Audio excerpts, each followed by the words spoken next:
Welcome to Mai Tai Cocktails. I'm Derek Shulmer, and today I'm going to show you how to make a Mai Tai. I'm going to try and do it with the idea cost cutting. You're making these at home. Why?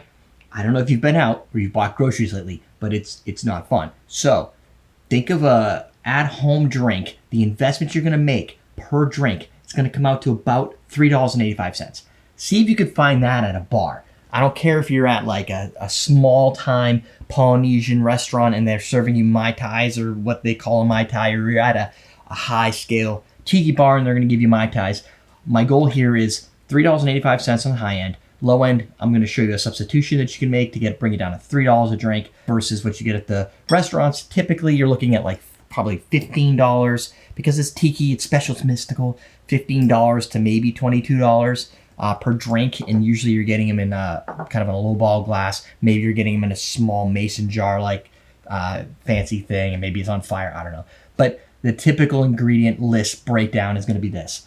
It's going to be 2 ounces of dark rum, 1 ounce of lime, a half ounce of orange liqueur, and a half ounce of orgeat. Now you can cut out the orange liqueur if you want to. Don't recommend, but you can. If you don't have orgeat, this is almond syrup. This is the key ingredient to a Mai Tai. Otherwise, you basically have a daiquiri with orange liqueur in it.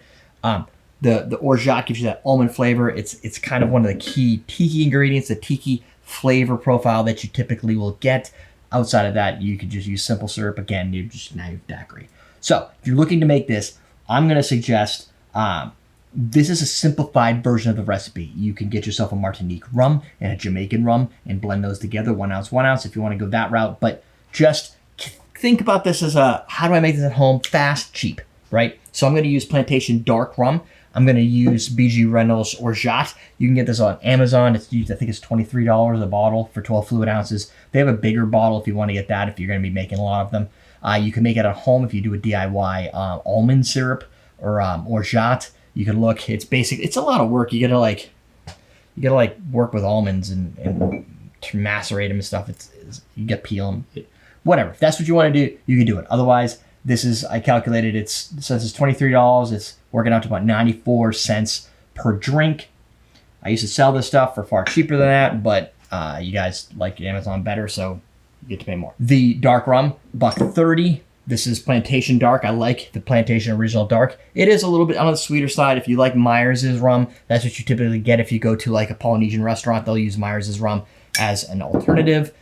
Probably comparable in price. It's just Myers' tends to be a little bit more funky. This is a little bit more sweet. If you're into more summertime sweetness, this might be the way to go. It's just delicious. 49-cent lime. I already squeezed it. Hope I don't accidentally spill it. The orange liqueur is where you could save your money. So I'm going to use dry orange Curacao because it's fantastic. Pierre Ferrand, ironically, I believe it's the same people who make Plantation products, so you got that going for you.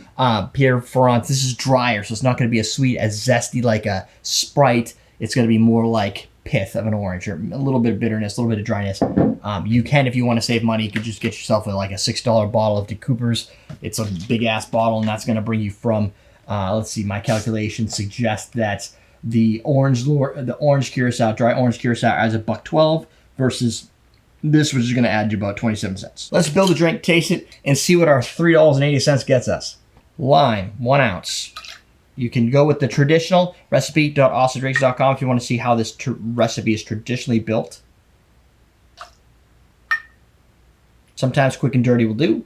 You want to shake your BG Reynolds. There's actual particulate matter in here, which is like the almonds and stuff. So you want to make sure it's integrated. Now, I'm doing a half ounce of this. If you want to, if you are into the classic, it's usually a split between simple syrup, a 1/4 ounce simple syrup and a 1/4 ounce orgeat. Like, come on. Like, this tastes so much better. Why are you diluting it with just regular sugar? Orange Curacao, half ounce. Now, if you're following along with some of our cocktails here, you're going to hear me say a lot about the 2-1-1 golden ratio. When you're making a drink, it's typically 2-1-1. Margaritas are similar to that. This is a split. So it's usually 2 ounces of spirit, 1 ounce of some sort of sour lime, lemon, whatever, and then 1 ounce of sweetening agent. In this case, we're doing a pairing of half ounce of orange liqueur and a half ounce of orgeat. So you get your sweetening agent. You're still at your 2-1-1. It's just you're splitting your ingredients into 2 separate ingredients, but are both sweet, although dry Curacao tends to be a little bit more dry. That is a personal preference. Let's add some ice. Last first. Now, if you're saying, well, Derek, well, like, what about the bar kit? Yeah, mine's higher end. You don't have to go high end. You can go to awesomedrinks.com where I still sell bartender starter kits. You're going to get your squeezer, you're going to get your shaker, your jigger, your strainer, all the stuff you're going to need to be able to build these drinks on the cheap. And that stuff gets reused over and over again, so you can depreciate it over the course of years. All right, let's build this out. I have an entire tiki playlist if you want to learn about the history, the creator of Trader Vic, the competition between Trader Vic and Don Beach on the Mai Tai and other drinks. Tons of information on our channel if that's the way you want to roll. But if you're just here for cheap home cocktails, here you go.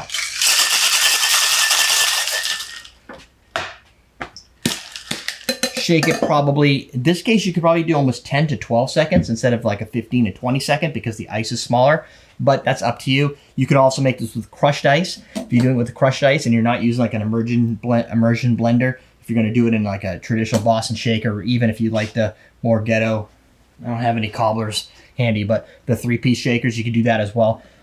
When you're using the crushed ice, do it for like 5 seconds because it gets cold really quickly.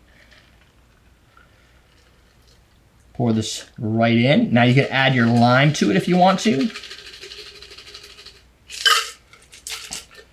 If you want to get really stupid and you don't want to necessarily spend that much more money, I'm going to show you a trick. Just thought of this on the fly. You don't have to do this, but what you could do is you take your spent lime that you use to squeeze. So you get, this makes a nice little cup here. You stick it in your drink like that. Now that itself could be a garnish. But wait, there's more. We can use anything that's high proof. You can go with Stro, which is really high proof. And I'm going to use OFTD because it's plantation and it matches 69%. So you do the math on 69. It's multiplied by 2 for proof. I don't know. We're going to actually, I'm going to pour it into here first so I can avoid doing something stupid. I'm just going to add it into the lime. Let it kind of seep in there, soak on top of the lime. That's fun. But if you want, this stuff will definitely add a fire, and it has butterscotch flavor, not caramel. So butterscotch. So if you like butterscotch in your drink, good to go. Now, you could also just add it around the top if you want to give that like dark color. Depends on how crazy you want to get. Light it on fire. Boom. Now, let's see. Is it lit? Oh yeah, it's lit. Now, one of the tricks, oh shit, it's lit. One of the tricks, let me see if I put my shirt in front of it, if you can see. Oh, it's fucking getting hot next to me. One of the tricks to this is make sure you put it out, because hot alcohol burns clear and you will lose your eyebrows and nose hairs if you were to take a sip of this right now. Even with a straw, shit's gonna get real. So I would suggest putting it out first and then testing it to make sure it's out. Otherwise, again, eyebrows. My eyebrows aren't very big, but I like to keep them on my head. I don't have much other hair. Don't add this to my cost. This is just for fun.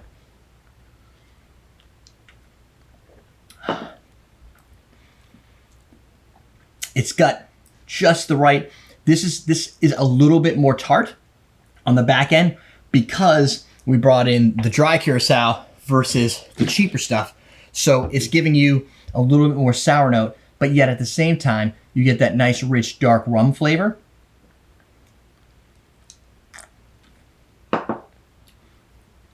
And unlike a standard daiquiri, which has a little bit of that limeade flavor, you get a subtle almond-like sensation, very similar to what you might get out of an amaretto, but not as much cherry nuance to it, even though amaretto doesn't have cherry in it. It's just it's a very good variation of more of your traditional daiquiri, but because you're getting that weird almond nuance, it has that tiki sensation if you're into tiki or you've gone to islands where they've had tiki. Now, at the same time, keep in mind, tiki is an American thing. We invented it. It didn't exist in any island. It does now exist in Hawaii, but the tiki experience that you're probably thinking of in your head is island specific. However, I challenge you to get any island. I don't care if it's the Dominican, if it's Puerto Rico, Barbados, St. Thomas, any of these islands. If you order a Mai Tai, it's not gonna be in the traditional sense. They probably have no idea what Orgeat is. They're probably just gonna make you a drink that they call a Mai Tai. And a lot of times what that involves is orange juice, a Myers' Dark Rum float on the top, and it's gonna look kind of cool. If you're lucky, maybe you'll get like a almond bitter, or maybe an almond syrup that you get from a coffee shop. That also works okay. It just doesn't have the exact same flavor as something that's more authentic. But for $3.80, you're gonna be able to make 3, 4, 5 of these for what you probably pay at a restaurant when you apply tips to it. That means, and I don't suggest you drink 5 of these. It's probably, you're gonna have a bad day. But now you can invite friends. And then if you can get your friends to bring over one of the ingredients and you all pull together, you're probably gonna be able to make batches of Mai Tais, and each person will have invested under $8 total. And if you don't have $8, invite more friends. Bring more people into the picture. Drinking should be a social event. So keep it cheap, keep it at home, and keep it with friends. That's it. We're teaching you how to drink.